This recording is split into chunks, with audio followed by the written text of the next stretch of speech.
I did tell you at the beginning of the year that this would be a year of maturity, and maturity does mean that things that are basically not finished or undone, God was going to begin to bring those things to a completion. But there's another side of maturity that I want you to understand that is in place. It is called when the saints of God make seasoned decisions rather than responding to where the enemy has calculated. See, the Satan does things to us and tries to calculate our responses. And many times he's right. If you know he does certain things to you, you will respond a certain way. But when you've been seasoned by God, and that many of you have experienced so many things in your life that have seasoned your life, and you found out when I reacted a certain way, it wasn't a good outcome. So some mistakes in your life was not just to make a mistake, but you've learned some things. And you learned how to listen to the voice of God. Because this is a trick the enemy has been trying to play on all of us. See, he just can't walk up on you and say something and you believe it. The devil has to use a more subtle way to get to you, to a saint's mind. Now, the thing is, it says here, for the weapons of our warfare are not carnal, but mighty through God, through pulling down of strongholds, casting down imaginations and every high thing that exalts itself against the knowledge of God. Now, the thing I want to point out to you is that Paul is saying here, listen, he said, y'all think I'm a little bitty fella, and all I have is a little few principles. He said, don't make you pull out my weapon. He said, because I understand authority, and I have the power of God to back me up with it. And so I'm not going to come at you carnal. I'm going to come at you spiritual. I'm going to show you that what I'm saying is kingdom based. And when something's kingdom based, proof can come forward. And he said, casting down imaginations. When he said imaginations are things that we think. Sometimes the enemy, listen carefully, this is the point I want to make. He can plant something in your head. And when he plants something in your head, if you start thinking of those things, he said, and every high thing, everybody say high thing. Now we switch from you to the demonic. The demonic is the high thing. And when the high thing, it tries to influence the way you think, and it now, because the imagination is also an argument. You're saying things within yourself. You're looking at situations, you're talking about it, and you're thinking about it. Now, the high thing will go and build you a place. And when the place comes and manifested, you said, I knew it.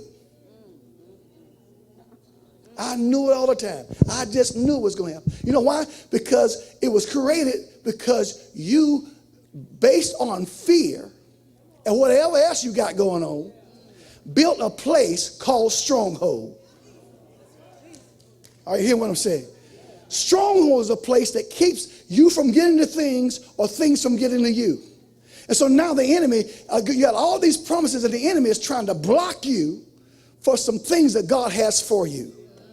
I wish I could preach this how I feel it.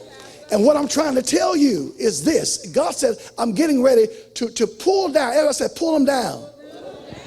Everything that exalts itself against the knowledge of God. Now you got to understand the power of what he's saying, the knowledge of God.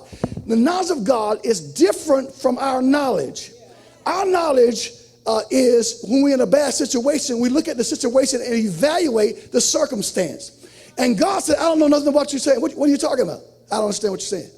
In other words, when Adam and Eve ate of the forbidden fruit, they say they ate from the tree of knowledge of good and evil.